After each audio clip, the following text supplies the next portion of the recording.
ವಿಶ್ವಾರಾಧ್ಯರು,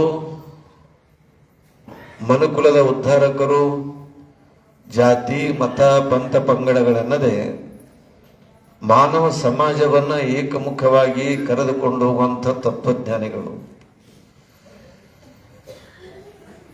ದೇಹ ಶಾಶ್ವತವಾದಂಥದ್ದಲ್ಲ, ಆತ್ಮದ ಅನುಭವ ಶಾಶ್ವತ ಅನ್ನುವಂಥ ಉದಾತ್ತ ತತ್ವಕ್ಕೆ ಬಂದು ನಿಂತಂಥವರು ವಿಶ್ವಾರಾಧ್ಯರು.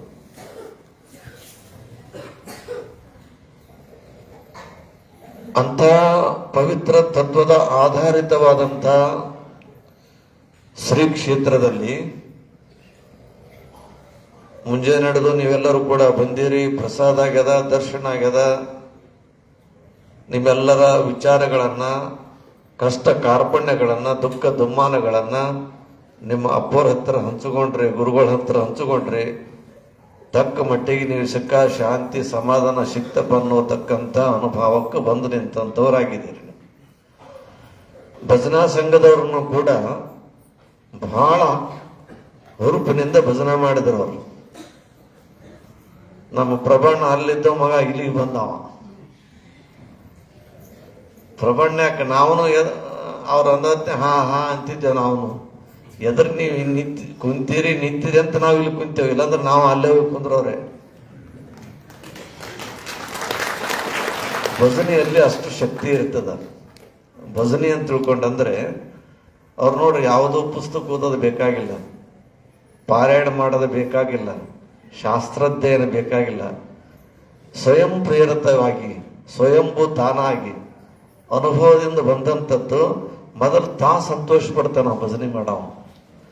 ಸಂತೋಷಪಟ್ಟು ಹುರುಪಿನಿಂದ ಹಾಡ್ತಿರ್ತಾನ ಭಜನೆ.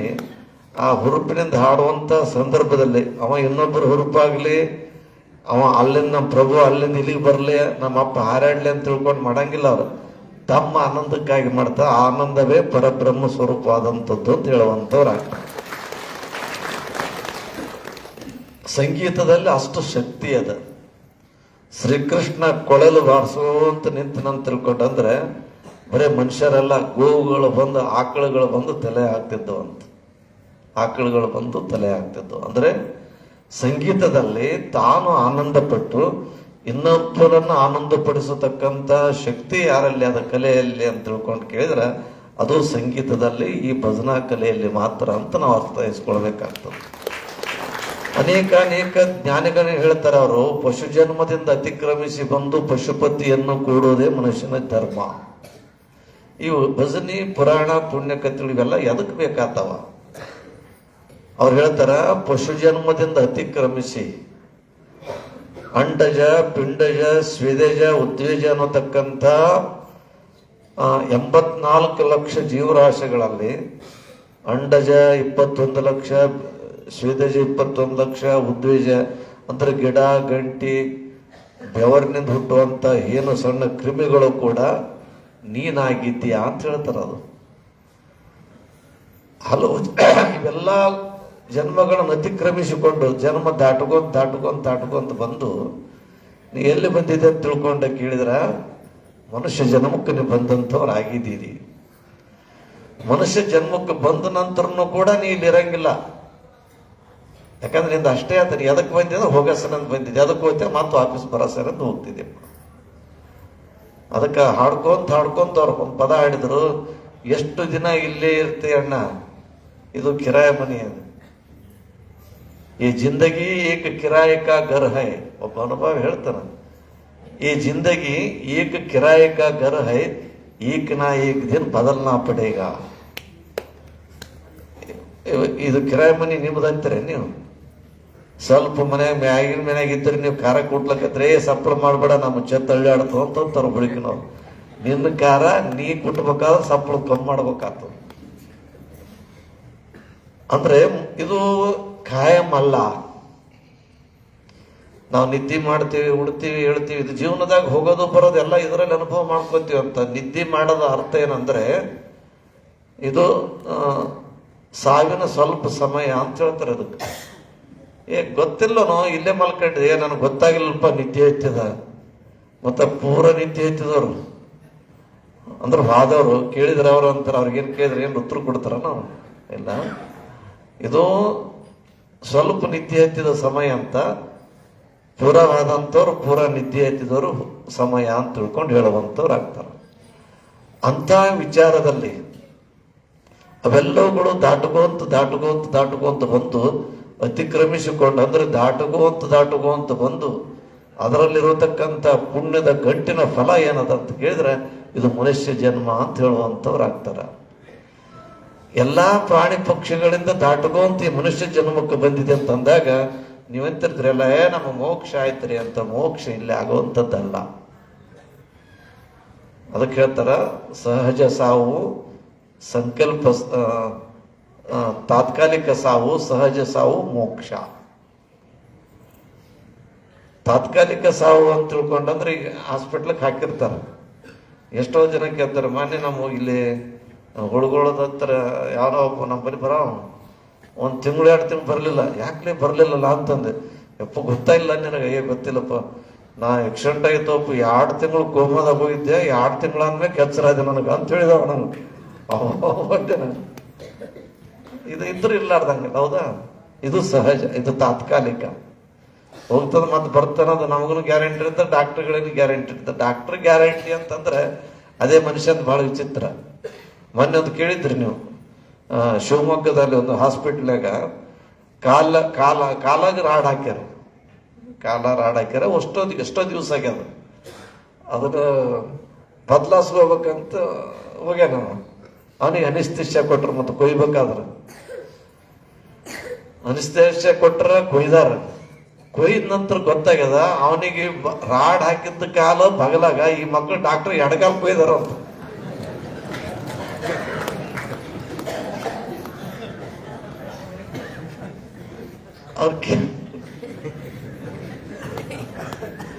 ಕೇಳ್ಬೇಕಂತ ಯಾರಿಗೆ ಕೇಳಿದ್ದ? ಆಪರೇಷನ್ದಾಗ ಅದು ಮಕ್ಕಂಡದ, ಅದು ಭವಿಷ್ಯಾಗ ಅದು ಮಕ್ಕಂಡದ. ಈ ಹೊರಗಿನವ್ರಿಗಾದ್ರೆ ಹೊರಗಿನ ಯಾಕೆ ಪೂರ 2 ತಾಸು ಆಗಿದೆ ಆಪರೇಷನ್ ಮಾಡ್ರಿ, 2 ತಾಸು ಹೊರಗಿನವ್ರು ಸುಟ್ಬಿಡ್ತಾರ. ನೋಡಿ ಅವ ಆಪರೇಷನ್ ಎಚ್ಚರ ಆಗ್ತಾನ, ಅಲ್ಲೇ ಕುಂತಾರ ಮಕ್ಕಳು ಡಾಕ್ಟರ್. ಅಲ್ಲೇ ಕುಂತು ಹಿಂದಡಿಗೆ ನೋಡಿದ್ರಂತ. ಅವ ಎಚ್ಚರ ಆದ ನಂತರ ಅವ ಕೇಳ್ತಾನಂತ, ಈ ಕಾಲ ರಾಡ್ ಹಾಕಿದ್ ಖರೆ ಅದ, ಹೌದು, ಈ ಕಡೆ ಕೊಯ್ದಿರ್ಬೇಕಂತ ತಿಳ್ಕೊಂಡು ಅವೇನಂತಾನ, ನನ್ ಬಲಗಾದ ಇಲ್ಲೇ ಐತ್ರಿ, ಇನ್ನೊಂದ್ ಕಾಲ ಇಲ್ಲ ಅದಂತ ಅವ ಕೇಳಕತ್ತಾನಂತ ಅವ್ರಿಗೆ. ಡಾಕ್ಟರ್ ನೋಡಪ್ಪ, ಗಡ್ಬಡ್ಕ ಬಿದ್ದಲ್ಲ, ಗಡ್ಬಡ್ಕ ಬೀಳಕ್ ಹೋಗ್ಬೇಡ, ಸ್ವಲ್ಪ ಫರಕ್ ಐತಿ. ಯಾವ ಫರಕ್ ರೀ ಸಾಬ್ರೆ? ನಾಲ್ಕೈದು ಕಾಲಿರ್ತಾವ, 5 ಆದ್ರೂ ಅಂತೇನೋ ಹೊರಗೋನೆ. ಏನ್ರಿ ಗಪ್ಪರಪ್ಪ, ಸ್ವಲ್ಪ ಸ್ವಾರಿ ಅಂದ್ಬಿಡ್ತಾರ ನೋಡು. ಸ್ವಾರಿ? ಯಾವ ಸ್ವಾರಿ ರೀ? ಕಾಲ ಇನ್ನು ಇದು ಕೈಬೇಕು, ಗತಿ ಏನ್ ನಂದು ಅಂತವ ಡಾಕ್ಟರ್. ಹೇಳುವಂತ ತಾತ್ಪರ್ಯ ಏನಂದ್ರೆ, ವೈದ್ಯೋ ನಾರಾಯಣ ಹರಿ ಅಂತ ತಿಳ್ಕೊಂಡು ಹೇಳ್ತಾರೆ. ಅಂದ್ರೆ ಡಾಕ್ಟರ್ಗಳು ಎಲ್ಲರೂ ಅಲ್ಲ, ಪುಣ್ಯಾತ್ಮರ. ಅಗಳೇ ಒಬ್ಬ ನಮ್ಮ ಡಾಕ್ಟರ್ ಬಂದಿದ್ರೆ, ಶೇಖರಗೌಡ ಪಾಟೀಲ್ ಅಂತ ತಿಳ್ಕೊಂಡು. ಅವರು ದಕ್ಷಿಣ ಭಾರತದ ಸುಮಾರು ನಿಮ್ಮ ಸಂಬಂಧಿಕರು ಯಾರೋ ಎಲ್ಲೇ ಹೋದಂಥವ್ರು ಕ್ಯಾನ್ಸರ್ 4ನೇ ಹಂತಕ್ಕೆ ಹೋಗ್ಯದಂತಂದ್ರ ಬೆಂಗಳೂರಿಗೆ ಕರ್ಕೊಂಡು ಹೋಗ್ರಿ ಅಂತ ತಿಳ್ಕೊಂಡು ಹೇಳ್ತಿರ್ತಾರ. ಹೌದಾ? ಬೆಂಗಳೂರಿಗೆ ಕರ್ಕೊಂಡು ಹೋಗ್ರಿ, ನೀವು ಬೆಂಗಳೂರಿಗೆ ಕರ್ಕೊಂಡು ಹೋಗ್ರಿ ಅಂತ ತಿಳ್ಕೊಂಡು ಅಂದಾಗ ಅಲ್ಲಿ ಯಾವ ಡಾಕ್ಟರ್ ಹತ್ರ ಭೇಟಿ ಆಗ್ಬೇಕು, ನಾವು ಸಂಪರ್ಕ ಮಾಡ್ಕೋಬೇಕು, ಇದಕ್ಕೆ ತಕ್ಕ ಮಟ್ಟಿಗೆ ಔಷಧೋಪಚಾರ ಸಿಗ್ತದೆ ಅಂತ ತಿಳ್ಕೊಂಡು ಕೇಳಿದ್ರ, ದಕ್ಷಿಣ ಭಾರತದಲ್ಲಿ ಅಂದ್ರೆ ಏಷ್ಯಾ ಖಂಡದಲ್ಲೇ ಒಂದು ನಂಬರ್ ಇದ್ದಂತ ಡಾಕ್ಟರ್. ಆ ಡಾಕ್ಟರ್ ಯಾರಂದ್ರೆ ಆಗಲೇ ದರ್ಶನ ತಗೊಂಡು ಹೋದ್ರೆ ನೀವೆಲ್ಲರೂ ಎದ್ರ, ಆ ಪುಣ್ಯಾತ್ಮ ಶೇಖರಗೌಡ ಪಾಟೀಲ್ರ ಅಂತ ತಿಳ್ಕೊಂಡು. ಬಹಳ ಸರಳ ಡಾಕ್ಟರ್ ಅವರು. ಇಲ್ಲಿ ನಮ್ಮ ಅಂಬರೀಷ್ ಕುಂತಾನೆ ಇಲ್ಲಿ ಸೇಡಮ್ದು, ಅವನಿಗೆ 4-6 ಎಷ್ಟೋ ವರ್ಷದಿಂದ ಕ್ಯಾನ್ಸರ್ ಆಯಿತು. 2-3 ವರ್ಷ ಆಗಿರ್ಬೇಕು ಅಷ್ಟೇ ಕ್ಯಾನ್ಸರ್ ಆಗಿತ್ತು. ಅವನು ನಮ್ಮ ಶ್ರೀಕಾಂತ್ ಇಬ್ರು ಬರ್ತಿರ್ತಾರ. ಅವರು ಶ್ರೀಕಾಂತನ ತಾಯಿ ಅದೆಷ್ಟು ವಿಚಿತ್ರ ನೋಡ, ಅವ್ರು ನಡ್ಕೊಂತಿರ್ತಾರ. ಅಂದ್ರ ದೇವ್ರಿಗೆ ನಾವು ಹೋಗೋರು ಇಬ್ಬರವ್ರಿಗೆ ಎಷ್ಟು ನಿರಂತರವಾದ ಸಂಬಂಧ ಇರ್ತದ, ಸೈಪ್ ಇರ್ತದ. ಆ ಶ್ರೀಕಾಂತನ ತಾಯಿ ರೈಲ್ವೆ ಪಟ್ರಿಯಾಗಿ ಬಿದ್ದು ಸತ್ತಳು. ರಾತ್ರಿ 3:30 ಹಂಗಾಗಿತ್ತಾನ ಅಷ್ಟೇ, 3:30 ಆಗಿತ್ತಾನ.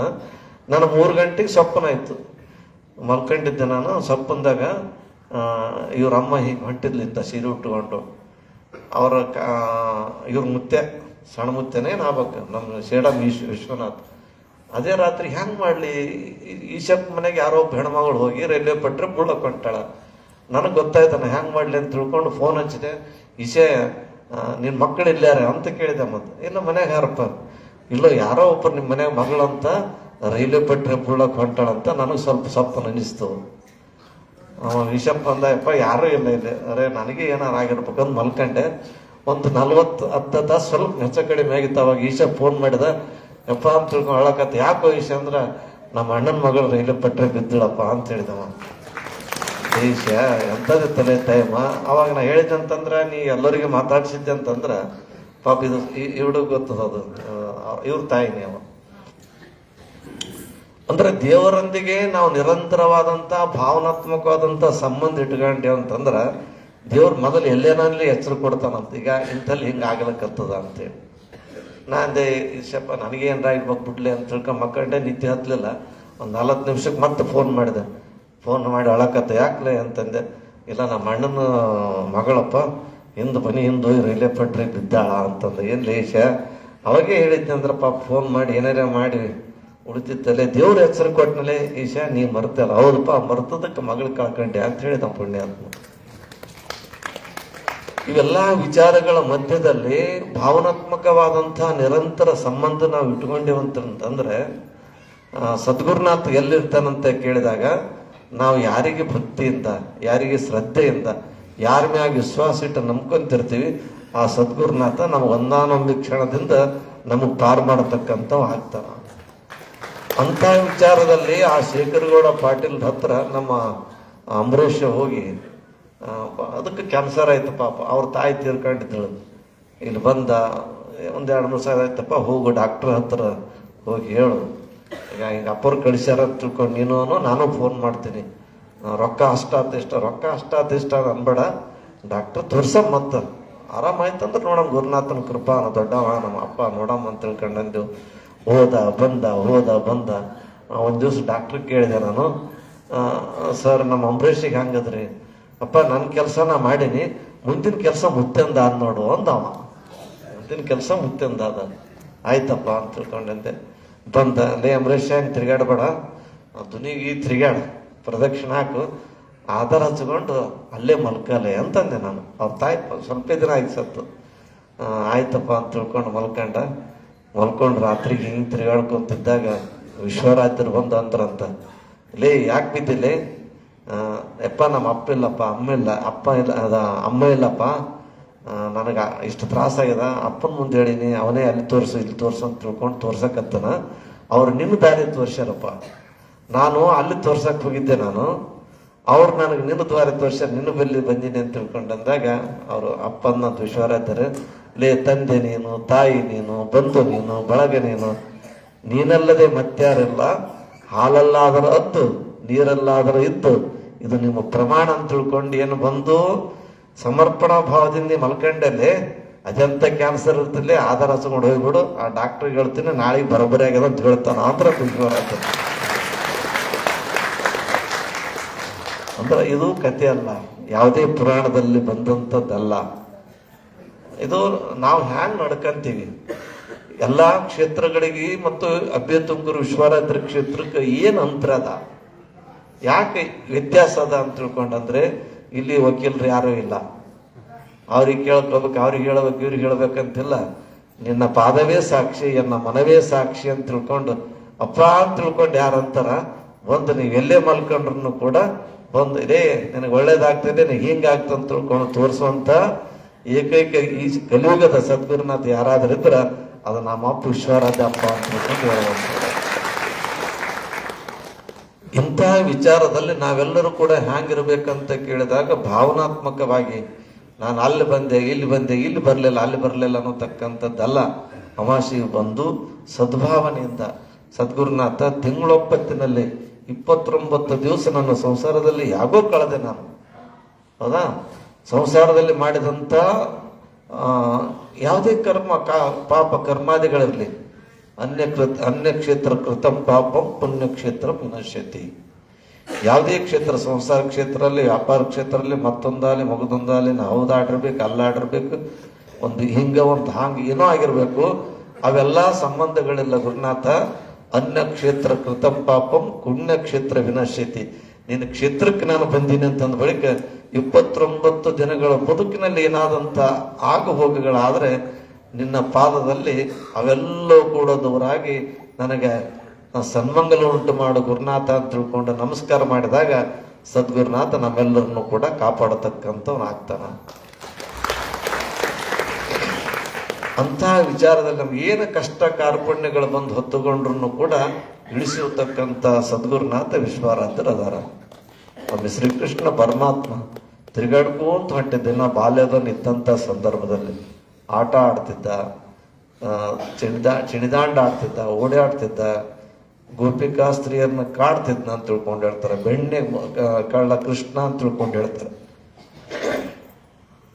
ಅವೆಲ್ಲ ವಿಚಾರದಲ್ಲಿ ತನ್ನ ಬಾಲಲೀಲೆಯಲ್ಲಿದ್ದಂಥ ಸಂದರ್ಭದಲ್ಲಿ ಕೃಷ್ಣ ಮುಡಾಡ್ಕೊಂತ ಅಂಗಳದಲ್ಲಿ ತಿರುಗಾಡ್ಕೊಂತಿರುವಂಥ ಸಂದರ್ಭದಲ್ಲಿ ಒಬ್ಬ ಹೆಣ್ಮಗಳು ಒಂದು ಕೊಡ ತುಂಬ ನಿಂತಿರ್ತಾಳೆ. ಇನ್ನೇನು ಎತ್ಕೋಬೇಕಂದ್ರೆ ಕೊಡ ಭಾಳ ಭಾರ ಆಗಿರ್ತದೆ, ಭಾಳ ವಜ್ಜಾಗಿರ್ತದೆ. ಅವಾಗ ಹೆಣ್ಮಗಳಂತಾರೆ, ಏ ಕೃಷ್ಣ ಬಾರಪ್ಪ, ನನ್ನ ಕೊಡ ಭಾಳ ವಜ್ಜಾಗ್ಯದ, ನಾವು ಒಬ್ಬಳ ಎತ್ಕೊಳಕ್ ಆಗಂಗಿಲ್ಲ, ಅದಕ್ಕೆ ಒಂದು ಸ್ವಲ್ಪ ಎತ್ತ ಬಾರಪ್ಪ, ಹೊರಸ್ಬಾ ನನ್ನ ತಲೆ ಮ್ಯಾಗ ಅಂತಂತ. ಆ ಕೃಷ್ಣ ನೋಡಿದ್ರು ನೋಡ್ಲಾರ್ದಂಗ ಸುತ್ತಮುತ್ತ ಅಲ್ಲೇ ತಿರುಗಿ ಆಕಿ ಹೋಗ್ಬಿಡ್ತಾನ. ಹೆಣ್ಮಗಳ ಅಲ್ಲೋ ದೇವತಾ ಸ್ವರೂಪ ಕೃಷ್ಣ ಅಂತ ತಿಳ್ಕೊಂಡು ಹೇಳ್ತಾರೆ. ನೀನು ಅದನ್ನ ಮಾಡ್ತಿ, ಇದನ್ನ ಮಾಡ್ತಿ, ಲೀಲಾ ಮಾಡ್ತಿ, ಏನೇನೋ ಮಾಡ್ತಪ್ಪ ಅಂತ ತಿಳ್ಕೊಂಡು ಹೇಳ್ತಾರ.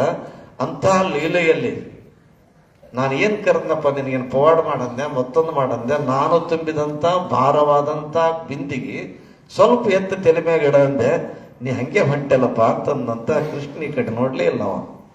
ಅದೆಂತ ಕೃಷ್ಣನೋ ನೀನು ಅನ್ಕೊಂತ ಹಂಗೆ ತಾನು ಯಾವುದೋ ಕಷ್ಟದಿಂದ ಹೊತ್ಕೊಂಡು ಹಿಂಗೆ ನಡ್ಕೊಂತ ಮನೆಗೆ ಬಂದು ಮುಟ್ಟಿದಳು. ಮನೆಗೆ ಬಂದಳು. ಮನೆಗೆ ಬರೋಟ್ಟಿಗೆ ಅಲ್ಲಿ ಏನಾಗಿತ್ತಂದ್ರೆ ಕೃಷ್ಣ ಅಲ್ಲಿ ಬಂದು ನಿಂತು ಬಿಟ್ಟಿದ್ದವ.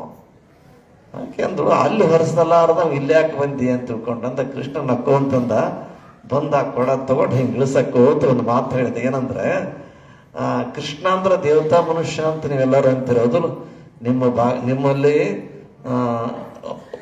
ನಿಮ್ಮಲ್ಲಿ ಒಬ್ಬವನಾಗಿ ಕಷ್ಟದಲ್ಲಿ, ಸುಖದಲ್ಲಿ, ಸಂತೋಷದಲ್ಲಿ ಪ್ರತಿಯೊಂದರಲ್ಲಿಯೂ ಕೂಡ ನಾನು ಭಾಗಿಯಾಗಿ ಆನಂದದಿಂದ ಇರ್ತೇನೆ. ನಾನು ಅಲ್ಲಿ ಹೊರಿಸಿದ್ನಿ ಅಂತಂದ್ರೆ ನನಗೇನು ಅನಿಸ್ತಿತ್ತಂದ್ರೆ, ಕೃಷ್ಣ ಭಾರ ಇಳಿಸವ, ಆದ್ರೆ ಹೊರಿಸ್ಯಾನ ಅಂತ ತಿಳ್ಕೊಂಡು ಅನಿಸ್ತಿತ್ತು. ದೇವರಾದಂಥವ್ರು ಭಾರ ಹೊರಸಂಗಿಲ್ಲ, ಇಲ್ಲಿ ಮನೆಗೆ ಹ್ಯಾಂಗೂ ತರ್ತೀನಿ, ಇಲ್ಲಿ ಬಂದಾಗ ನಾ ಇಳಿಸ್ಬೇಕಂತ ತಿಳ್ಕೊಂಡು ನೀನು ವಜ್ಜ ಇಳಿಸಕ್ಕೆ ಇಲ್ಲಿ ನಿಲ್ತೀನಿ ಅಂತ ಹೇಳ್ತೀನಿ. ಹಾಗೆ ಸದ್ಗುರುನಾಥನ ಸಾನ್ನಿಧ್ಯ ಅಂತ ತಿಳ್ಕೊಂಡಂದಾಗ ನಮ್ಮ ಕಷ್ಟ ಕಾರ್ಪಣ್ಯಗಳು ಕೂಡ ಎಲ್ಲವೂ ದೂರ ಮಾಡಿ, ಏನೇ ಕಷ್ಟ ಆದರೂ ಕೂಡ ಗುರುನಾಥ ತಿಂಗಳೊಪ್ಪತ್ತಿನಲ್ಲಿ ಮಾಡಿದಂಥ ಕಷ್ಟ, ತಿಂಗಳ ಪರ್ಯಂತರ ಮಾಡಿದಂಥ ಕಷ್ಟ ಕಾರ್ಪಣ್ಯದ ಗಂಟನ್ನ ಒಪ್ಪತ್ತು ನಿನ್ನ ಮಠಕ್ಕೆ ಬಂದೀವಪ್ಪ ಗುರುನಾಥ, ಎಲ್ಲಾ ಕಷ್ಟದ ಗಂಟೆ ಇಳಿಸು ಗುರುನಾಥ ಅಂತ ತಿಳ್ಕೊಂಡು ವಿಶ್ವಾರಾಧ್ಯರ ಹತ್ರ ಕೈ ಮುಗಿದಾಗ, ಆಯ್ತಪ್ಪ ನಾ ಎಲ್ಲರೂ ವಜ್ಜ ಇಳಿಸಕ್ಕೆ ಕುಂತೀನಿ ಅಂತ ತಿಳ್ಕೊಂಡು ಗುರುನಾಥ ಕೈ ಹಿಡಿದು ನಮಗೆ ಶಾಂತಿ ಸಮಾಧಾನ ಸದ್ಗತಿಯನ್ನು ಕೊಡುವಂಥವನಾಗ್ತಾನೆ. ಈ ಒಂದು ದಿಶೆಯಲ್ಲಿ, ಯಾಕಂತಂದ್ರೆ ಮೊದಲು ಯಾವುದೋ ಒಂದು ವಚನ ತಗೊಂಡೆ ಅದು ಬೆಳ್ಕೊಂತ ಹೋದ್ರೆ ಬಹಳಷ್ಟು ಆಗ್ತದ, ಬೇಡ. ಇಂಥ ಒಂದು ಕಾರ್ಯಕ್ರಮದಲ್ಲಿ ಮಲ್ಲಿಕಾರ್ಜುನ ಶಾಸ್ತ್ರಿಗಳವ್ರನ್ನು ಮಾತಾಡ್ಯಾರ, ಶಿವಶೇಖರ ಸ್ವಾಮಿಗಳವ್ರನ್ನು ಮಾತಾಡ್ಯಾರ. ವಿಶ್ವರಾತ್ರಿ ಜಾತ್ರೆ ಬರೋತಕ್ಕಂಥ ಫೆಬ್ರವರಿ ಅಂದ್ರೆ ಶಿವರಾತ್ರಿ ಅಮಾವಾಸ್ಯಾದ 5ನೇ ದಿನಕ್ಕೆ ಆ ಜಾತ್ರಾ ಮಹೋತ್ಸವ ಇರುವಂಥದ್ದು ಆಗ್ತದೆ. ಅಂದ್ರೆ ಫೆಬ್ರವರಿ 22ನೇ ತಾರೀಕು, ಫೆಬ್ರವರಿ 22ನೇ ತಾರೀಕು ದಿನ ವಿಶ್ವರಾತ್ರಿ ಜಾತ್ರಾ ಮಹೋತ್ಸವ ಇರ್ತದ. 23 ನಂತರ 24ನೇ ತಾರೀಕು ದಿನ ಗುರು ಶಿಷ್ಯರ ಸಮಾಗಮ ಅಂತ ತಿಳ್ಕೊಂಡು ನೀವು ಮತ್ತು ದೀಕ್ಷಾತ್ ಕೊಟ್ಟಂತ ನಿಮ್ಮ ಗುರುಗಳು ಅಂದ್ರೆ ಗುರುಗಳು ಶಿಷ್ಯರು ಕುಂತ್ಕೊಂಡು, ನಿಮ್ಮ ತಂದೆ ನೀವು ಕುಂತ್ಕೊಂಡು ಒಬ್ರಿಗೊಬ್ರು ಸಮಾಲೋಚನೆ ಮಾಡ್ಕೊಂಡು, ಅದೇನಂತಾರಲ್ಲ, ಬೀಗರ ಊಟ ಬೇರೆಪ್ಪ, ಮನೆಯವ್ರ ಊಟ ಬೇರೆ ಅಂತ ತಿಳ್ಕೊಂಡು ಅಂತಿರ್ತಾರಲ್ಲ, ಹಂಗೆ ನಾವೆಲ್ಲ ಮಂದಿ ಬಂದವರು ಜಾತ್ರೆ ಮುಗಿಸ್ಕೊಂಡು ಆದವರು ದೀಕ್ಷಾದ ಮಂದಿ ಕುಂತು ಒಬ್ಬರಿಗೊಬ್ಬರು ನಮ್ಮ ಅನುಭವಗಳನ್ನು ಹಂಚಿಕೊಂಡು ಹೋಗತಕ್ಕಂಥ ಕಾರ್ಯಕ್ರಮ ಅದು ಗುರು ಶಿಷ್ಯರ ಸಮಾಗಮ ಅಂತ ತಿಳ್ಕೊಂಡು ನಡೆಯುವಂಥದ್ದಾಗ್ತದ. ಅನೇಕ ವಿದ್ವಜ್ಜನರು ಬಂದಿರ್ತಾರ, ಪಂಡಿತೋತ್ತಮರು ಬಂದಿರ್ತಾರ. ಅವರೆಲ್ಲರೂ ಕೂಡ ಈ ದೀಕ್ಷಾ ಸಂಸ್ಕಾರದ ಪದ್ಧತಿ ಏನು, ಆ ದೀಕ್ಷಾ ಸಂಸ್ಕಾರ ಆದ ನಂತರ ಸಂಸಾರದಲ್ಲಿ ಹೆಂಗಿರ್ಬೇಕು, ಸಂಸಾರ ದೀಕ್ಷಾ ಸಂಸ್ಕಾರದಲ್ಲಿ ಹೆಂಗಿರ್ಬೇಕು ಅನ್ನತಕ್ಕಂಥ ಅನುಭವ ಅದಕ್ಕೆ ಹೇಳ್ತಾರ. ಅಂತ ಒಂದು ಕಾರ್ಯಕ್ರಮ ಆದ ನಂತರ ಕಳಸಳಿಸುವ ಹೀಗೆ ಹಲವಾರು ಕಾರ್ಯಕ್ರಮಗಳು ನಡೆಯತಕ್ಕಂಥ ಆಗ್ತಾವ. ಅಂತ ಜಾತ್ರಾ ಮಹೋತ್ಸವದಲ್ಲಿ ನೀವೆಲ್ಲರೂ ಕೂಡ ಪಾಲ್ಗೊಳ್ಬೇಕು. ನಂತರ ಇನ್ನೊಂದು ವಿಷಯ ಏನಂತ ಕೇಳಿದ್ರೆ, ಉಗಾದಿ ಅಮಾವಾಸ್ಯೆ ಆದ 3ನೇ ದಿನಕ್ಕೆ ತೊಟ್ಟಿಲ ಸಮಾರಂಭ ಅನ್ನುವಂಥದ್ದು ವಿಶ್ವರಾಜ ಮತ್ತೆ ಹುಟ್ಟಿದ ತೊಟ್ಟಿಲ ಸಮಾರಂಭ. ಆ ತೊಟ್ಟಿಲ ಸಮಾರಂಭದಲ್ಲಿ ಒಂದು ಮೊದಲಿಂದ ವಿಶ್ವರಾಧ್ಯರ ನಿಯಮ ಅಂದರೆ, ವಿಶ್ವರಾಧ್ಯರು ದೇವಿಯ ಆರಾಧಕರು.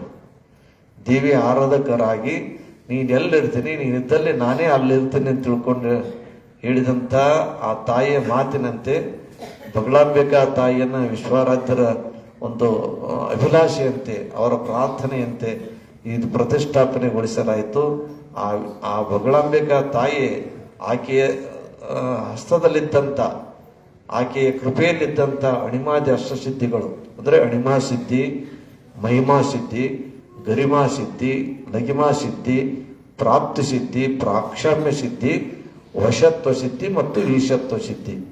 ಆ ಪುಣ್ಯಾತ್ಮ ಏನು ಮಾಡಿದ್ನಂದ್ರೆ ಅವೆಲ್ಲ ಸಿದ್ಧಿಗಳನ್ನು ಗಳಿಸಿ ಅವರು ಇನ್ನೇನು ದೇಹ ಬಿಡಬೇಕನ್ನುವಂಥ ಸಂದರ್ಭದಲ್ಲಿ ಒಂದು ದಿವಸ ಮಂಚದ ಮೇಲೆ ಮಲ್ಕೊಂಡಾಗ ತಟ್ಟನೆ ಎದ್ದಂತ ರಾತ್ರಿಗೆ ಎದ್ದು ಕೇಳಿದಂತ, ಎಲ್ಲಿಗೆ ಹೊಂಟ್ರಿ ಅಂತ ಕೇಳಿದ್ನಂತ. ಯಾರಿಗೆ? ಸಿದ್ಧಿ, ಅವೆಲ್ಲ ಸಿದ್ಧಿಗಳಿಗೆ. ಅವನ ದೇಹದಲ್ಲಿ ಅಡಕವಾಗಿದ್ದು ಒಂದೊಂದೇ ಹೊರಬರ ಕತ್ತುಗಳ ಕೇಳಿದ್ರು, ಎಲ್ಲಿ ಹೊಂಟ್ರಿ ನೀವು ಅಂತ ತಿಳ್ಕೊಂಡಂತಾಗ ಅವು ಸಿದ್ಧಿಗಳು ಹೇಳಿದಂತ. ಈ 5000 ವರ್ಷದ ಕಲಿಯುಗದಲ್ಲಿ ಇಂಥ ಕಠಿಣ ತಪಸ್ಸಿನಿಂದ ದೇವಿಯನ್ನು ಒಲಿಸಿಕೊಂಡು ನಮಗ ಒಂದೇ ಜನ್ಮದಲ್ಲಿ ಯಾರೋ ಸಿದ್ಧಿಗಳನ್ನು ಗಳಿಸಿಕೊಂಡಿದ್ದಿದ್ದಿಲ್ಲ, ನೀ ಗಳಿಸ್ಕೊಂಡಿದ್ದಂತ ಅಂತಂದ ಬಳಿಕ ನೀನು ಏನು ಹೇಳಿದೆ ಹಂಗೆ ನಡ್ಕೊಂಡಿವಿ, ಇನ್ನು ಬಿಟ್ಬಿಡು, ನಾವು ಬೇರೆ ಕಡೆಗೆ ಹೋಗ್ತೀವಿ ಅಂತಂದ್ರಂತ. ಅವಾಗ ವಿಶ್ವರಾಧ್ಯರಂದ್ರಂತ, ನಾ ಏನು ಸಿದ್ಧಿ ಬೇಕು, ನೀವು ನಮ್ಮಲ್ಲಿ ಬರ್ಬೇಕಂತ ತಿಳ್ಕೊಂಡು ನಾ ಏನು ಆ ತಾಯಿ ಬಲ್ಲಿ ಕಾಡಿ ಬೇಡಿ ತಗೊಂಡಿಲ್ಲ, ಆಕೆ ಅಪ್ಪಡಿ ಕೊಟ್ಟಾರಂತ ನೀವು ಬಂದಿರಿ ಅಂದ್ಬೇಕು. ನಾನು ನಿಮ್ಗೊಂದು ಮಾತು ಹೇಳ್ತೀನಿ, ನಾ ಹೋಗುವಂಥದ್ದು ಮಾತಲ್ಲ. ಶರೀರ ಹೋಗ್ತದ, ಶರೀರ ಏನು ಸಂಬಂಧ ಇಲ್ಲ. ಆತ್ಮಾನಮಿದೆ ಅಂದ್ರೆ ನಾ ಆತ್ಮ ತತ್ವ ನಾ ತಿಳ್ಕೊಂಡಿನಿ. ಇಲ್ಲಿ ಸೂರ್ಯ ಚಂದ್ರ ಇರುವವರೆಗೂ ಕೂಡ ನನ್ನ ನಂತರ ನನ್ನ ಮಠದಾಗ ಯಾರು ಬಂದು ಕುಂದಿರ್ತಾರ ಅವ್ರು ಹೇಳಿದಂಗೆ ನೀವು ಹೋಗ್ಬೇಕಂತ ಅಲ್ಲಿಲ್ಲವ, ಕಾಲು ಮುರ್ಕೊಂಡು ಇಲ್ಲೇ ಬಿದ್ಕೋಬೇಕು ಅನ್ನೋದು ವಿಶ್ವರಾಧ್ಯ. ಅವೆಲ್ಲ ನಡೆಯಂಗಿಲ್ಲ, ಯಾರ ಮುಂದೆ ನಡೆಸ್ದಂಗೆ ನಮ್ಮ ಮುಂದೆ ನಡೆಯಂಗಿಲ್ಲ ಅನ್ನಂತ. ಅವ ಅಂದ್ರಂತ, ಆಯ್ತಪ್ಪ ಏನು ಬಂದೀವಿ, ಮಾತು ವಚನ ಕೊಟ್ಟಿವಿ ನಡಿ ಅಂತ ತಿಳ್ಕೊಂಡಂದಾಗ ನಮ್ಗೆ ಒಂದೊಂದು ಸ್ಥಾನ ಕೊಡು ಅಂತ ಕೇಳಿದಂತ. ಅವೆಲ್ಲ ಅಷ್ಟಮ ಸಿದ್ಧಿ ಕಟ್ಟಿ ಅವಾಗೇ ವಿಶ್ವರಾಧ್ಯರು ತಮ್ಮ ಶಿಷ್ಯ ಸಕ್ರಗೌಡ್ರನ್ನ ಮತ್ತು ಎಲ್ಲ ಜನರನ್ನ ಕೂಡ್ಕೊಂಡು ಅಲ್ಲಲ್ಲಿ ಒಂದೊಂದು ಸ್ಥಾನ ಮಾಡ್ಯಾರ. ಅಷ್ಟಮ ಸಿದ್ಧಿಗಳ ಮೂರ್ತಿ ಹೆಂಗಿರ್ತಾವ? ಬರೀ ನಾವಂತೇವೆ ಅಣಿಮಾ ಸಿದ್ಧಿ, ಮಹಿಮಾ ಸಿದ್ಧಿ, ಗರಿಮಾ ಸಿದ್ಧಿ, ಇವೆಲ್ಲ ಸಿದ್ಧಿಗಳ ಹೆಸರು ಹೇಳ್ಕೊತ ಬಂದ್ವಿ. ಅವ್ರ ಆಕಾರ ಸ್ವರೂಪ ಹೆಂಗಿರ್ತದ? ಈಗ ಮಲ್ಲಿಕಾರ್ಜುನ ಶಾಸ್ತ್ರಿ ನಾವು ನೋಡಿವಿ, ಸರಿ ಆಯ್ತು. ಲಾಲ್ ಬಹದ್ದೂರ್ ಶಾಸ್ತ್ರಿ ಅಂದ್ರೆ ನಾವೇನಂತೀವಿ, ಲಾಲ್ ಬಹದ್ದೂರ್ ಶಾಸ್ತ್ರಿ ಮೇಜಕ್ಕೆ ಮಾಲಮನೈ ಅಂತಾರೆ, ಹೌದಲ್ಲ? ಲಾಲ್ ಬಹದ್ದೂರ್ ನಮ್ಗೆ ಗೊತ್ತಿರ ಲಾಲ್ ಬಹದ್ದೂರ್ ಶಾಸ್ತ್ರಿ ಅಂತ ಮೊದಲಿನವ್ರು ಅಂತಾರೆ. ಹಂಗ ಅಷ್ಟಮ ಸಿದ್ಧಿಗಳು ವಿಶ್ವರಾಧ್ಯರಿಗಷ್ಟೇ ಕರಗತವಾಗಿದ್ದವು. ಆದರೆ ಮುಂದೆ ಜೀವ ಬಂದು ಹೋಗತಕ್ಕಂಥ ಈ ಕ್ಷೇತ್ರದ ಒಡನಾಟದಲ್ಲಿದ್ದಂಥವ್ರಿಗೆ ಈ ವಶತ್ವ ಸಿದ್ಧಿ ಅಂದ್ರೆ ಹೆಂಗಿರ್ತದ, ಈಶತ್ವ ಸಿದ್ಧಿ ಅಂದ್ರೆ ಹೆಂಗಿರ್ತದ ಅಂತ ತಿಳ್ಕೊಂಡು ಅನ್ನುವಂಥ ಆತ್ಮ ಸ್ವರೂಪ ಅಂದ್ರೆ ಬರೀ ಆತ್ಮ ಒಂದೇ ಇತ್ತು, ಅದಕ್ಕೆ ಸ್ವರೂಪ ಜ್ಞಾನ ಕೊಟ್ಟು ಮೂರ್ತಿ ರೂಪವಾಗಿ ಅವನ್ನ ಪ್ರತಿಷ್ಠಾಪನೆ ಮಾಡುವಂಥದ್ದಾಗ್ತದ. ಅದು ನನ್ನ ಇಚ್ಛೆ ಅದ. ಅಂದ್ರೆ ಅವ್ರು ವಿಶ್ವರಾಧ್ಯರು ಮಾಡಿದ್ದ ಕೆಲಸ ಮಾಡೋದು ಅಷ್ಟೇ. ನಾನು ವಿಶ್ವರಾಧ್ಯ ತಾತಂದು ಇಷ್ಟೆಲ್ಲ ಮಾಡ್ಯಾವ, ಪಾಪ ಇಷ್ಟೆಲ್ಲ ಸಂಭ್ರಮ ಕೊಟ್ಟಾನಂತಂದ್ರೆ ಅದು ದೇವಿ ಅಂದ್ರೆ ಅವ್ರ ಅಮ್ಮಂದಾಯ್ತು. ಅಣಿಮಾದ್ಯ ಅಷ್ಟಸಿದ್ಧಿಗಳು ಅವ್ರ ವಿಶ್ವರಾಧ್ಯರು ಸ್ಥಾಪಿಸಿ ಅವಕ್ಕೊಂದು ಜಾಗ ತೋರಿಸ್ಯಾನಂದ್ರೆ, ಜಾಗ ತೋರಿಸಿ ಅದಕ್ಕೆ ಏನೇನು ಮಂತ್ರಗಳು ಯಂತ್ರ ಸಿದ್ಧಿ ಮಾಡ್ಬೇಕಾದ್ರೆ ಮಾಡಿ ಇಟ್ಟಾನ. ಆ ಸಿದ್ಧಿ ಮ್ಯಾಗ ಅವ್ರನ್ನ ತಂದು ಕುಂದ್ರಿಸಿದೇವೆ ಅಂದ್ರೆ ನಿಮ್ಗೆ ಹೆಂಗಾಗ್ತಂತ ಕೇಳಿದ್ರೆ, ಈಗ ಒಂದು ದೊಡ್ಡ ಡಾಕ್ಟರ್ ಹಾಸ್ಪಿಟ್ಲಿಗೆ ಹೋಗ್ತೀರಿ ನೀವು, ಮಲ್ಟಿ ಪರ್ಪೋಸಲ್ ಹಾಸ್ಪಿಟ್ಲ್ ಏನಂತಿರ್ತಾರೆ, ಅದು ಎಲ್ಲ ದೊಡ್ಡ ಹಾಸ್ಪಿಟ್ಲ್ ಆದ್ರೆ ಎಲ್ಲ ಸ್ಟೈಲಿ ಇರ್ತದೆ. ಬೇಡಪ್ಪ, ಇದಕ್ಕೆ ಸ್ಪೆಷಲ್ ಇದ್ದ ಡಾಕ್ಟರ್ ಬೇಕು ಅಂತ ಅಂತಿರ್ತೀವಿ ನಾವು. ಸ್ಪೆಷಲ್ ಇದ್ದ ಡಾಕ್ಟ್ರ್ ಹಂಗೆ, ಹಲ್ಲಿದ್ರೆ ಹಲ್ಲಿನ ಒಂದು ಡಾಕ್ಟ್ರ್ ಬೇರೆ, ಕಾಲಿದ್ರೆ ಕಾಲಿನವನು ಡಾಕ್ಟ್ರ್ ಬೇರೆ, ಕೈ ಇದ್ರೆ ಕೈನವನು ಡಾಕ್ಟ್ರ್ ಬೇರೆ, ಹಂಗಂತ ತಿಳ್ಕೊಂಡು ನಿಂತೀವಲ್ಲ. ಹಂಗೆ ಈ ಅಷ್ಟಮ ಸಿದ್ಧಿ ಅಂತ ತಿಳ್ಕೊಂಡಂದ್ರೆ ನಾವೆಲ್ಲ ಅಂತಿರ್ತೀವಿ, ಅಷ್ಟಮ ಸಿದ್ಧಿ ಮುತ್ತೇವರು ಗಳಿಸಿಟ್ಟಾರಪ್ಪ, ಆ ಗಳಿಸಿಟ್ಟಂಥ ಸ್ಥಾನದಲ್ಲಿ ನಾವು ದರ್ಶನ ಮಾಡ್ಕೊಮು, ನಮಗೆಲ್ಲ ಒಳ್ಳೇದಾಗಲಿ ಅನ್ನತಕ್ಕಂಥ ಮನೋಭಾವನೆ ನಾವು ತಾಳಿದ್ರೂ ಕೂಡ ನಮ್ಮಲ್ಲಿ ಕೆಲವಿರುತ್ತೆ. ಏನಂತಂದ್ರೆ ವಶತ್ವ ಸಿದ್ಧಿ, ಈಶತ್ವ ಸಿದ್ಧಿ ಅಂದ್ರೆ ಇದು ನಾನು ಪ್ರಾಪ್ತಿ ಆಗ್ಬೇಕು ಗುರುನಾಥ ಅಂತ ತಿಳ್ಕೊಂಡಂದ್ರೆ ಸುತ್ತಮುತ್ತ ಎಲ್ಲ ಕಡೆ ತಿರುಗಾಡೋದಿಲ್ಲ, ಅದೊಂದೇ ಮೂರ್ತಿ ಮುಂದೆ ನಿಂತು ವಿಶ್ವಾರಾಧ್ಯರಿಗೆ ನೀವು ವರ ಕೊಟ್ಟಂತೆ, ವಿಶ್ವಾರಾಧ್ಯನಲ್ಲಿ ನೀನು ಉಳ್ಕೊಂಡಂತೆ, ಅದರ ಕೃಪೆ ವಿಶ್ವಾರಾಧ್ಯನಿಂದ ನಮಗೂ ಆಗಲಿ ಅಂತ ತಿಳ್ಕೊಂಡ ವರದ ಮುಂದೆ ಆ ಮೂರ್ತಿ ಮುಂದೆ ನಿಂತು ಹಿಡ್ಕೊಂಡಿದ್ದೆ ಅಂತಂದ್ರೆ ನಮಗೆ ಏನು ಮನುಷ್ಯನಾಗಿರ್ತದೆ ಅದು ಆಗುವಂಥದ್ದು ಆಗ್ತದೆ. ಅದಕ್ಕೆ ವಶತ್ವ ಸಿದ್ಧಿ ಅಂತ ತಿಳ್ಕೊಂಡು ಹೇಳ್ತಾರೆ. ಇನ್ನು ಈಶತ್ವ ಸಿದ್ಧಿ ಅಂತಂದ್ರೆ ನೋಡಪ್ಪ ಮುಚ್ಚ ನಂದೇ ಆಗ್ಬೇಕು ನೋಡಪ್ಪ ಹೆಂಗನ ಮಾಡ್ಲಿ ಅಂತ ತಿಳ್ಕೊಂಡು ಅಂದ ಆ ಮೂರ್ತಿ ಮುಂದೆ ನಿಂತ್ರೆ ಹಂಗಾಗ್ತದೆ. ಅಂದ್ರೆ ಬರೀ ಏನೋ ಮಾಡ್ಲಿಕ್ಕಿರಲ್ಲ, ಬಡ ಹೋಗಿ ನಾ ಮುಂದೆ ಬರೋ MLA ಎಲೆಕ್ಷನ್ದಾಗ ನಾನೇ ನಿಂತು MLA ಆಗ್ಬೇಕಂತ ಎಲ್ಲರೂ ಅನ್ಕೊಂಡ್ರೆ ಹಂಗೆ ಸೀಟ್ ಹೊಂದಿರು ದೋಸ ಮಂದಿ ಬೇಡಿದ್ರೆ. ಅದಕ್ಕೆ ಅನುಭವಪೂರ್ಣವಾದಂಥದ್ದು ಜೀವನವನ್ನು ನಾವು ನಡೆಸಬೇಕಾಗ್ತದೆ. ಅದಕ್ಕೆ ಪರಿಶ್ರಮ ಬೇಕಾಗ್ತದೆ. ಈಗ ಸಾಮಾನ್ಯವಾಗಿ ಇದು ಮೈಕ್ ಯಾಕೆ ಹಚ್ಚಿದೇವೆ ಅಂತ ತಿಳ್ಕೊಂಡು ಕೇಳಿದ್ರೆ ಇಲ್ಲಿದ್ದಂತ ಎಲ್ಲರಿಗೆ ತಿಳಿಲಿ ಅಂತ ತಿಳ್ಕೊಂಡು ಮೈಕ್ ಹಚ್ತೀವಿ. ಆಗಡೆ ಮಂತ್ರಿಸಿದೆವು, ಚೀಟಿ ಕಟ್ಟಿದೆವು, ಹೌದು ಎಲ್ಲಷ್ಟು ಒಬ್ರಿಗೊಬ್ರು ಕೇಳ್ಕೊಂಡೆ. ಅವಾಗೇನು ಮೈಕ್ ಹಚ್ಚಿದ್ದೇವೆ ನಾವು ಇಲ್ಲ. ಕಾರಣ ಏನಂದ್ರೆ ಇಲ್ಲದಿಲ್ಲೇ ನಡೀತದೆ ಅಂತ ತಿಳ್ಕೊಂಡು ನಾವು ವಿಚಾರ ಮಾಡಿದೆವು. ಹಾಗೆ ನಾವು ತಿರುಗಾಡುವಂಥದ್ದು ಲೋಕದ ವ್ಯವಹಾರದಲ್ಲಿದ್ದಂಥವ್ರಿಗೆ ನಮ್ಮನಿಗೆ ಮಾತಾಡ್ಬೇಕಾದ್ರೆ ಒಂದು ಮೈಕ್ ಬೇಕು, ಹೌದಾ? ಮತ್ತು ಒಳಗೆ ಕುಂತಂಥವ್ರಿಗೆ ನಾವು ಎಷ್ಟು ಸಲ ಹೋದ್ರೆ ಕೇಳ್ಬೇಕು. ಒದರ್ಬೇಕಾದ್ರೆ ಏನು ಬೇಕಂದ್ರೆ ಮನಸ್ಸು ಗಟ್ಟಿರಬೇಕು. ಮನಸ್ಸು ಗಟ್ಟಿದ್ದವನಿಗೆ ಆ ಒಂದು ಕಾರ್ಯ ಮಾಡತಕ್ಕಂಥದ್ದು ಆಗ್ತದೆ. ಅದಕ್ಕಾಗಿ ಹೇಳ್ತಾರೆ ಈ ಒಂದು ವಿಶ್ವಾರಾಧ್ಯರ ಕೃಪೆಯಿಂದ ನಡೀತಕ್ಕಂಥ ಆ ಒಂದು ಕಾರ್ಯಕ್ರಮದಲ್ಲಿ ನೀವೆಲ್ಲರೂ ಕೂಡ ಪಾಲ್ಗೊಳ್ಬೇಕು. ಎಂದಾಗ್ತಂದ್ರೆ ಮಾರ್ಚ್ 21, 22, 23 ಮಾರ್ಚ್ 21, 22, 23 ಶನಿವಾರ ವಿಶ್ವಾರಾಧ್ಯ ತೊಟ್ಟಲಿರ್ತದೆ. ತೊಟ್ಟಲದಿಂದಲೇ ಪ್ರಾರಂಭ ಆಗುವಂಥದ್ದಾಗ್ತದೆ. ತೊಟ್ಟಲು ಮರುದಿವಸ ಅದು ಗಂಗಾ ಜಲಾದಿವಾಸ, ಧಾನ್ಯಾದಿವಾಸ, ಶಯನಾದಿವಾಸ ಅಂತ ತಿಳ್ಕೊಂಡು ಆ ಮೂರ್ತಿಗಳಿಗೆ ಪೂಜಾ ಪಾಠೋಪಚಾರಗಳನ್ನು ಶ್ರೀಶೈಲ ಶಾಸ್ತ್ರಿಗಳು, ನಮ್ಮ ಮೌಲಿಕಾನ್ ಶಾಸ್ತ್ರಿಗಳು ಎಲ್ಲ ನಮ್ಮ ಪಂಡಿತೋತ್ತಮರು ಕೂಡಿ ಆ ಕಾರ್ಯಕ್ರಮ ನಡೆಸಿಕೊಂಡು ಹೋಗುವಂಥವ್ರು ಆಗ್ತಾರೆ. ಅಂಥ ಒಂದು ಸಂದರ್ಭದಲ್ಲಿ ನೀವೆಲ್ಲರೂ ಕೂಡ ಬರ್ರಿ. ಅದು ಗಂಗಾ ಸ್ನಾನಕ್ಕೆ ಹೋಗಿ ಎಲ್ಲ ಡೊಳ್ಳು ಡಮಾಮಿ ಬಾರಿಸ್ಕೊಂತ ಹೊಡ್ಕೊಂತ ಅವ್ರನ್ನ ತಂದು ಆನಂದವಾಗಿ ಕುಂದಿಸಿದ್ರೆ ಅವರೇ ಪರವಾಗಿಲ್ಲಪ್ಪ, ವಿಶ್ವರಾಜ್ಯರೊಂದಿಗೆ ಅವ್ರ ಮಠದಾಗ ಉಳ್ಕೊಂಡದಕ್ಕೆ ಅವ್ರ ಮಠದ ಸಂತತಿಯವರು ತಮಗೇನು ಬೇಕು ಅನ್ನೋದು ಮೊದಲು ನಾವು ಡೊಳ್ಳುಗಳು ಬಾರಿಸಿ ಹಿಂದಡಿ ಕೇಳಕತ್ತಾರ ಅನ್ನುವಂಥ ಕಲ್ಪನೆ ಆ ದೇವಾನುದೇವತೆಗಳಿಗೆ ಬರಲಿ ಅನ್ನುವಂಥ ವಿಚಾರ ತಿಳಿಸುತ್ತಾ ಎಲ್ಲ ಮಂಗಲಮಯ ಕಾರ್ಯಕ್ರಮದಲ್ಲಿ ನೀವೆಲ್ಲರೂ ಕೂಡ ಪಾಲ್ಗೊಳ್ಳಬೇಕು. ಈ ಒಂದು ಕ್ಷೇತ್ರದಲ್ಲಿರತಕ್ಕಂಥ ಪ್ರತಿಯೊಂದು ಆಗು ಹೋಗುಗಳು ಅದು ಕ್ಷೇತ್ರನಾಥನ ವಿಶ್ವಾರಾಧನ ಕೃಪೆಯಿಂದ ಅದು ಮಠದ ಆಗು ಹೋಗುಗಳಲ್ಲ, ನೀವೆಲ್ಲರ ಆಗು ಹೋಗುಗಳಿದ್ದಂಗೆ. ಯಾಕಂತಂದ್ರೆ ಇಷ್ಟೊತ್ತರ ನೀವೆಲ್ಲ ಬಂದ್ರಿ, ದರ್ಶನ ಆಯಿತು, ಗದ್ದಲ ನೀವು ಇಲ್ಲಿ ಯಾರದು ಭಜನೆ, ಈ ಕಡೆ ಭಜನೆ ನಡೆದಿತ್ತು.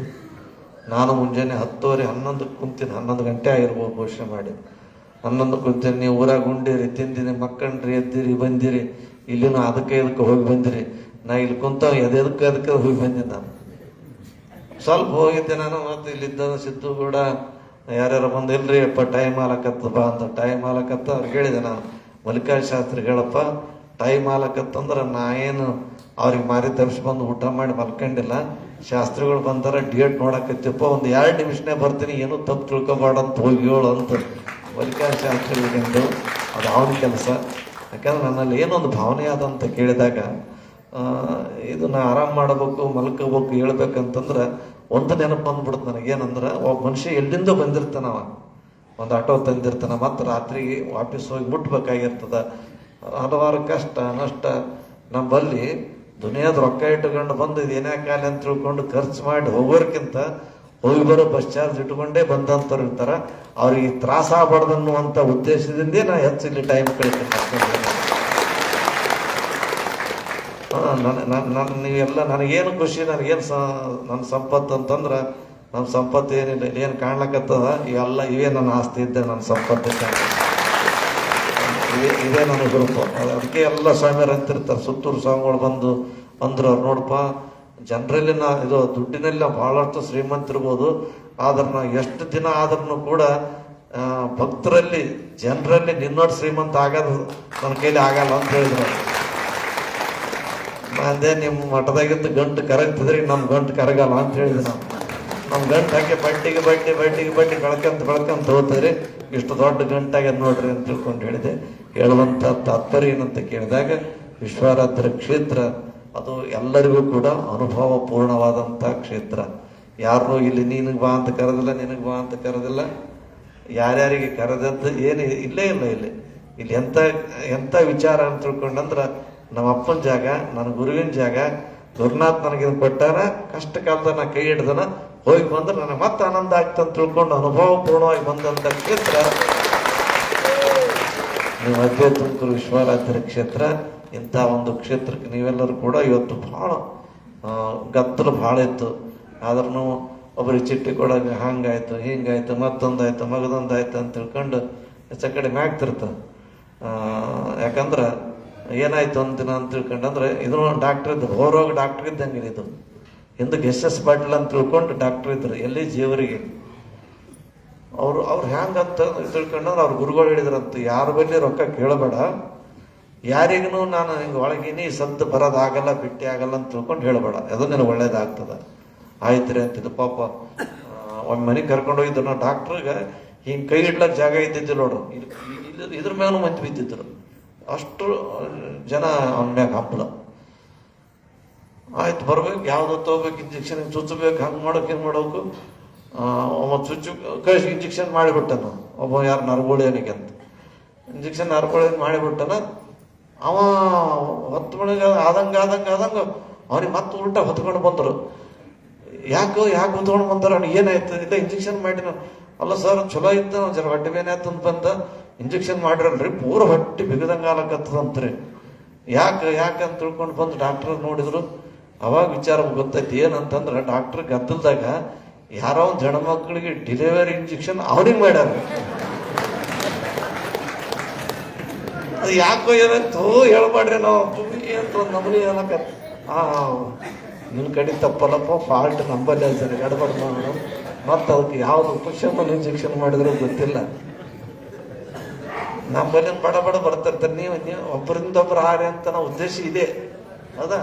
ನೀನು ಗಾಡಪ್ಪ, ನಿಂದ್ರೆ ಗಡಬಡ್ ಮಾಡಬೇಡ್ರಿ, ಹಂಗಾಗ್ಲಿ ಅಂತ ತಿಳ್ಕೊಂಡು ಒಟ್ಟಾರೆ ನಡ್ಕೊಂಡು ಹೋಗುವಂಥದ್ದು ವಿಚಾರ. ಆದ್ರೂ ಅಮಾವಾಸ್ಯೆ, ಐತಾರ ಅಮಾವಾಸ್ಯೆ ಅಂತ ತಿಳ್ಕೊಂಡು ನೀವೆಲ್ಲರೂ ಕೂಡ ಬಹಳಷ್ಟು ಮಂದಿ ಬಂದಿರಿ. ಬಹುಶಃ ಇದ್ರ 2 ಪಟ್ಟು ಜನ ಹೋಗಿರ್ಬೋದು. 2 ಪಟ್ಟು ಜನ ಹೋಗಿದ್ದು, ಎಷ್ಟು ಹೋಗಿದ್ದು ಗೊತ್ತಿಲ್ಲ. ಸುಮಾರು ಮುಂಜಾನೆ ನಡೆದು ಇದೇ ರೀತಿ ನಡೆದುಕೊಂಡು ಬಂದಂತ. ಮುಂಜಾನೆ 10-11 ತನಕ ನಮ್ಮ ಸಣ್ಣ ಸ್ವಾಮಿಗಳ ಡ್ಯೂಟಿ ಆಯ್ತು. ಅದಾದ ನಂತರ ನಮ್ಮ ಡ್ಯೂಟಿ ಚಾಲು ಆಯ್ತು. ನಮ್ಮ ಡ್ಯೂಟಿ, ಅವ್ರ ಡ್ಯೂಟಿ, ಮತ್ತು ಎಲ್ಲೋ ಮಂದಿ ಕೂಡಿ ಡ್ಯೂಟಿ ಆಯ್ತು. ಹೊಸ ಮಂದಿ ಅಂದರೆ ಶಾಸ್ತ್ರಿಗಳು, ಸ್ವಾಮಿಗಳು ಓಡಾಡೋರು. ಪಾಪ ಅವ್ರು ಯಾವಾಗ ಉಂಡ್ರು ಯಾವಾಗ ಗೊತ್ತಿಲ್ಲ. ವಿಶ್ವರಾಧ್ರ ಪೂಜೆ ನಡೆದಾಗ ಇಟ್ಟು ಬಿಟ್ಟು ಆದೆವು. ಬಟ್ ಏನಿದ್ರು ಕೂಡ ನಮ್ಮವ್ರ, ನಮ್ಮ ಅಪ್ಪ ಬರ್ತಾನ ಈ ಸತ್ತು ಅನ್ನೋಂಥ ಭಾವನೆ ನಿಮ್ಮಲ್ಲೇ ಅದ. ಪಾಪ ಸ್ವಲ್ಪ ಹೆಚ್ಚಕಮ್ಮ ಆದ್ರೂ ನಮ್ಮೂ ಇರ್ತಪ್ಪ, ನಮ್ಮ ಮಕ್ಕಳು, ನಮ್ಮ ಶಿಶು ಮಕ್ಕಳು ಇರ್ತಾರ ಅನ್ನುವಂಥ ಭಾವನೆ ನಮ್ಮಲ್ಲೇ ಅದ. ಒಬ್ರಿಗೊಬ್ರು ತಾರಕ ಬರ್ತದ ತಿಳ್ಕೊಂಡೆ ಇಷ್ಟು ಸಂಭ್ರಮ ನಡೆಯುವಂಥದ್ದು ಆಗ್ತದ. ಇಂಥ ಒಂದು ಶುಭ ಪ್ರಸಂಗದಲ್ಲಿ ಬಂದು ದರ್ಶನವನ್ನು ಪಡ್ಕೊಂಡು ಆ 4 ಶಿವಾನುಭವ ಗೋಷ್ಠಿಯ ವಿಚಾರಗಳನ್ನು ಕೇಳಿದಂಥ ನಿಮ್ಮೆಲ್ಲರಿಗೂ ಸದ್ಗುರು ಸಮತ ವಿಶ್ವಾರಾಧ್ಯರು, ಬಗಳಾಂಬಿಕಾ ತಾಯಿ ಆಯುಷ್ಯ ಕೊಡಲಿ, ಆರೋಗ್ಯ ಕೊಡಲಿ, ಸಕಲ ಸಂಪತ್ತು ಎಲ್ಲವನ್ನೂ ಕೂಡ ಕೊಟ್ಟು ಕರುಣಿಸಿ ಕಾಪಾಡಲಿ ಅಂತ ತಿಳ್ಕೊಂಡು ನಿಮ್ಮೆಲ್ಲರೆಲ್ಲ ಕೇಳ್ಕೊಳ್ತಾ, ಮುಂದಿನ ತಿಂಗಳು ಅಂದರೆ ಫೆಬ್ರವರಿ 22ನೇ ತಾರೀಕು ರವಿವಾರ ದಿನ ವಿಶ್ವಾರಾಧ್ಯ ಅಪ್ಪನ ಜಾತ್ರಾ ಮಹೋತ್ಸವ ಅದ. ನಾವು ತಿಂಗಳ 20 ಯಾವಾಗೋ ಬರ್ತಿರ್ತೀವಿ, ಆಯ್ತಾರ ಬರ್ತಿರ್ತೀವಿ, ಗುರುವಾರ ಬರ್ತಿರ್ತೀವಿ, ಅಮಾವಾಸ್ಯೆ ಬರ್ತಿರ್ತೀವಿ. ಇವೆಲ್ಲ ಬರೋದು ನೀವೆಲ್ಲ ಅಂತಿರ್ತೀರಿ ನೋಡವತ್ತು. ಮುತ್ತೇನು ತೀರದಪ್ಪ, ತೀರಿಗೆ ಹೋಗ್ಬೇಕು ಅಂತೇಳಿ. ಅಂದ್ರೆ ವರ್ಷಾರಥದಲ್ಲಿ ಬರುವಂಥದ್ದು ನಮ್ಮ ಸಲಿಂದ, ಜಾತ್ರೆಗೆ ಬರೋಂಥದ್ದು ಅವನ ಸಲಿಂದ. ಹೌದಾ? ಅಪ್ಪನ ತೀರೋದಪ್ಪ ಹೋಗ್ಬೇಕಂದ್ರೆ ಅವ್ನ ತೀರೋದು, ಅವನ ತೀರಿಗೆ ನಾವು ಹೋಗ್ಬೇಕನ್ನೋದು ಬರ್ತಲ್ಲ. ಅದನ್ನು ವರ್ಷದ ಗಟ್ಲೆ 365 ದಿನದಾಗ 364 ದಿನ ನಮ್ಮ ಸಲಿಂದ, ಅದೊಂದು ದಿನ ಅವನ ಸಲಿಂದ ಬಂದು ಆ ಜಾತ್ರೆಯಲ್ಲಿ ಪಾಲ್ಗೊಂಡು ಗುರುನಾಥನ ತೇರು ನಾವು ಹೆಂಗೆ ಹೇಳದಂತೆ ನಮ್ಮ ಬದುಕಿನ ಬಂಡಿನೂ ಕೂಡ ಸುಗಮವಾಗಿ ಸಾಗಲಪ್ಪ ಯಪ್ಪ ಅಂತ ತಿಳ್ಕೊಂಡು ಅವನಿಗೆ ನಾವೆಲ್ಲರೂ ಕೂಡ ನಡ್ಕೊಂಡು ದುಡ್ಕೊಂಡದ್ದಾದ್ರೆ ನಮ್ಗೆಲ್ಲರೂ ಕೂಡ ಒಳ್ಳೇದಾಗ್ತಾ ಇದೆ ಅನ್ನುವಂಥ ವಿಚಾರ ತಿಳಿಸುತ್ತಾ ಎಲ್ಲರಿಗೂ ಒಳ್ಳೇದಾಗಲಿ, ಎಲ್ಲರಿಗೂ ಕೂಡ ಸನ್ಮಾನಗಳುಂಟ ಆಶೀರ್ವಾದ.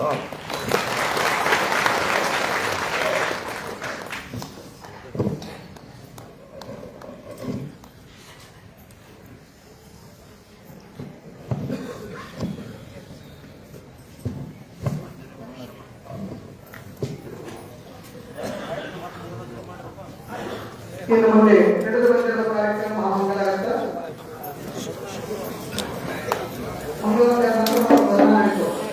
ಶ್ರೀ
ವಿಶ್ವಾರಾಧ್ಯಂ ಮಹಾತ್ಮನೆ ಯಃ ಶಿವನಾಮರೂಪಾಭ್ಯಾಂ ಯಾ ದೇವಿ ಸರ್ವಮಂಗಲಂ ತಯೋಸಂ